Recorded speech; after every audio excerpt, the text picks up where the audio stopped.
Hello everybody.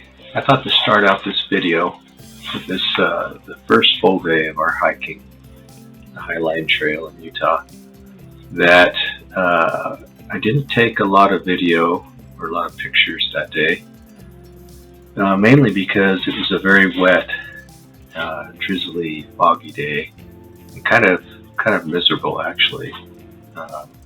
Probably one of our worst days of hiking, just because we were mainly in a forest environment. We weren't above the tree line, and like I said, it was foggy, rainy, drizzly, and we were just kind of miserable. And the night before, it had rained during the night, and so when we got up in the morning to pack everything up, our tents were sopping wet. So that added a little bit of weight to our backpacks, and we had to pack those out. So off and on, you'll see in the video today and tomorrow that especially the girls, are taking out their tent and drying it off, because we were constantly, first couple days, our tents were wet and added a few pounds of weight to our backpacks. So I thought maybe, since I have a little bit of extra time in this video to show you what each of our packs entailed, what we had packed.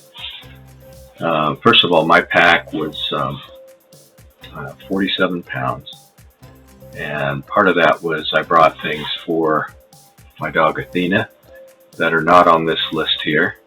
As you see, this is the list I gave the girls.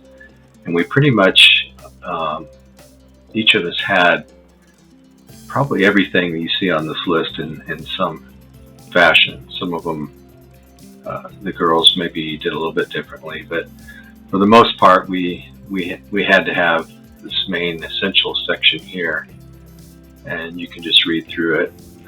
So that was a necessity that was in our packs, and then other gear to provide us with warmth for the night and protection against the rain, the sun, insects, and also to have proper shoes so that we could cross the creeks, go through meadows that are wet, having extra clothes, all those kind of things.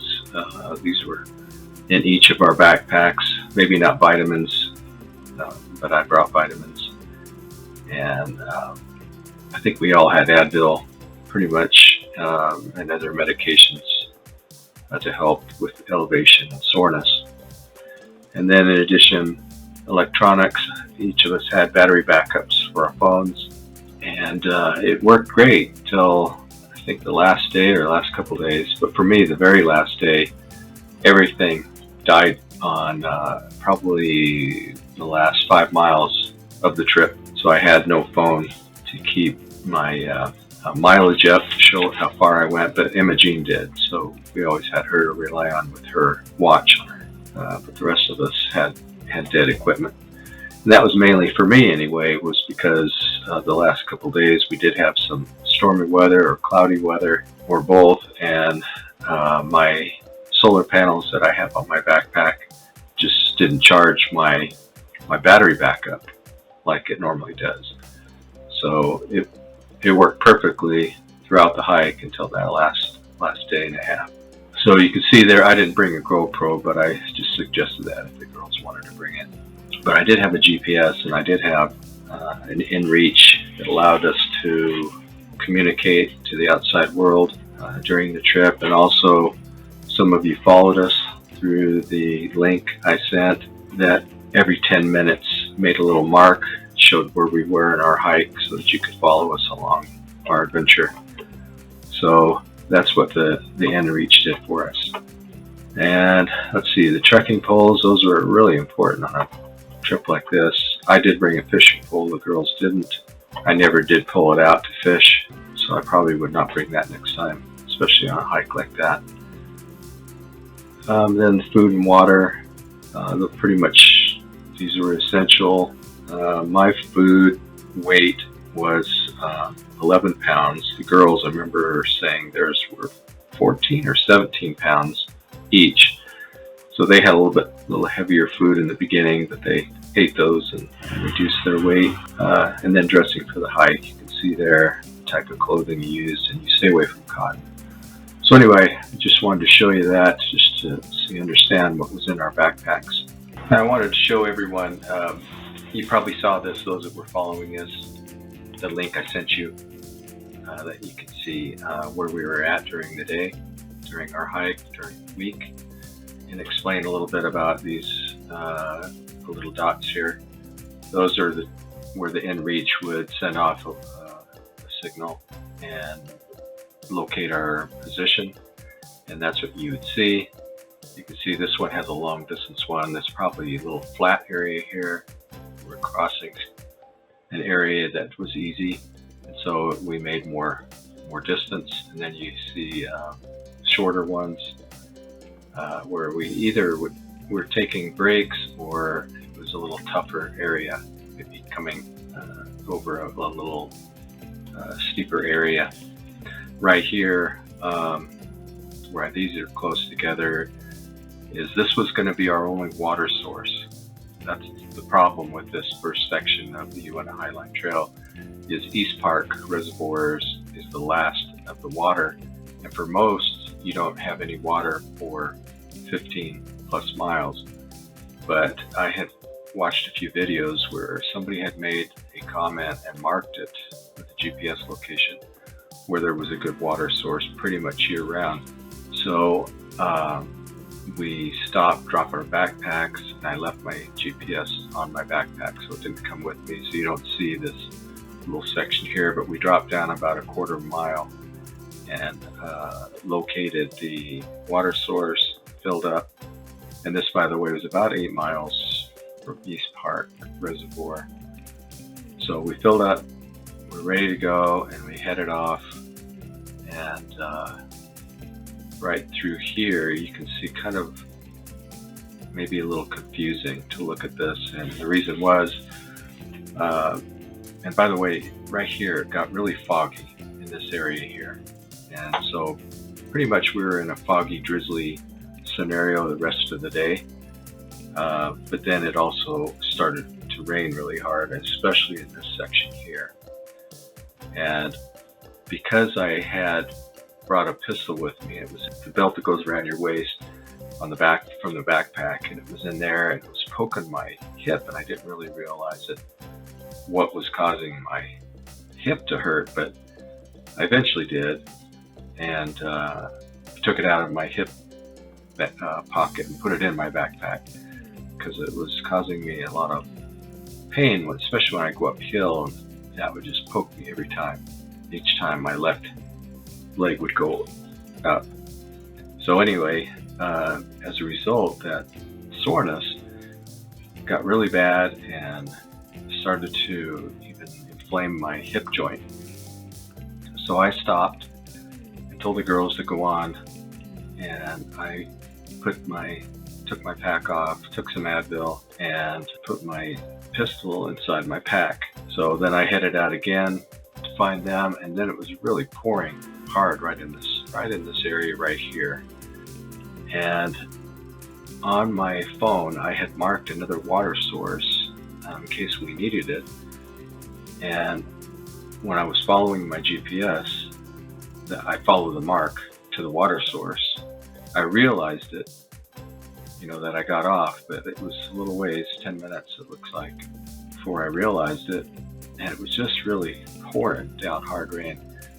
So a lot of times I didn't even pull my phone out because of that, and that's why I dropped off the map here and followed the wrong path.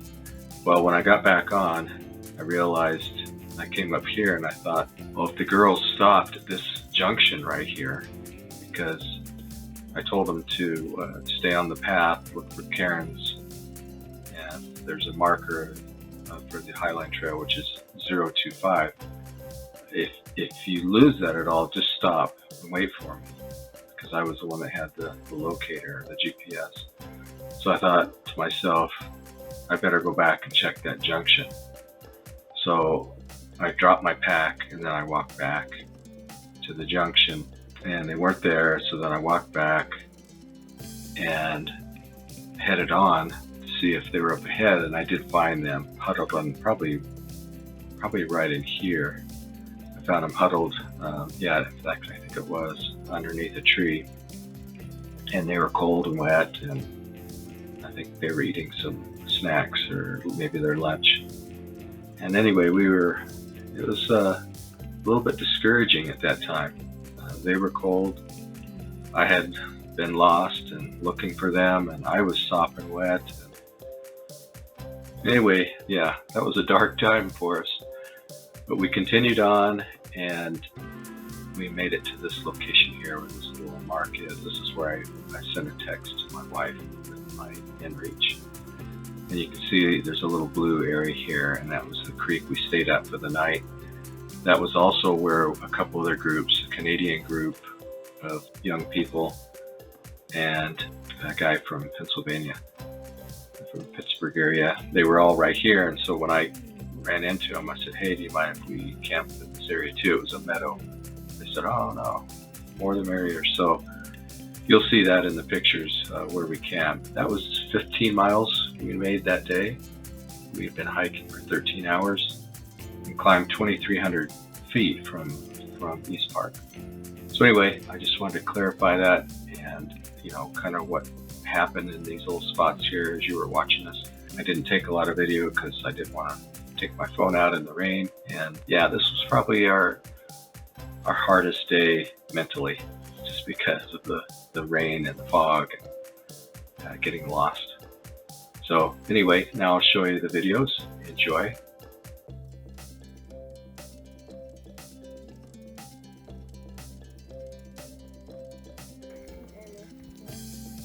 You're on video. Wanted to show that we're in the fog up in the mountains. This makes me feel at home. This feels like Seymour or Cypress.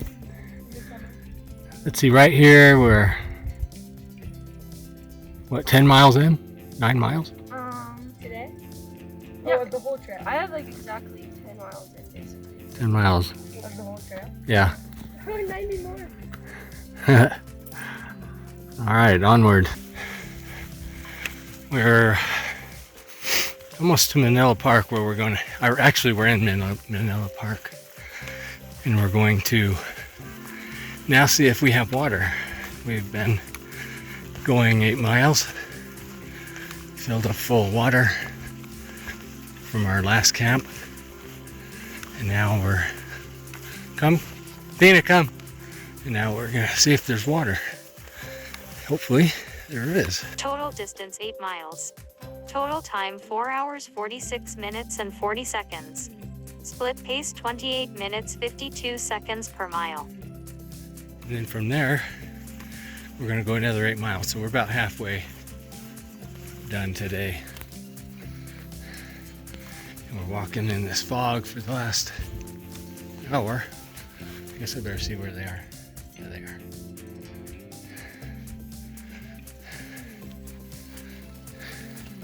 All right.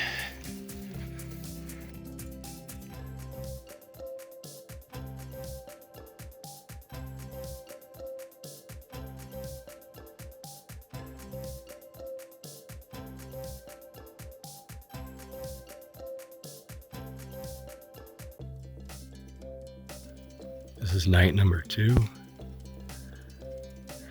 It was a wet day yesterday. Wet one last night. I don't think it rained, but the dew was just very heavy. So we found the creek, so we stayed overnight here. Now we're up and going, getting ready to go to over a couple passes. We'll be in the high Uintas at that time. Looking forward to it.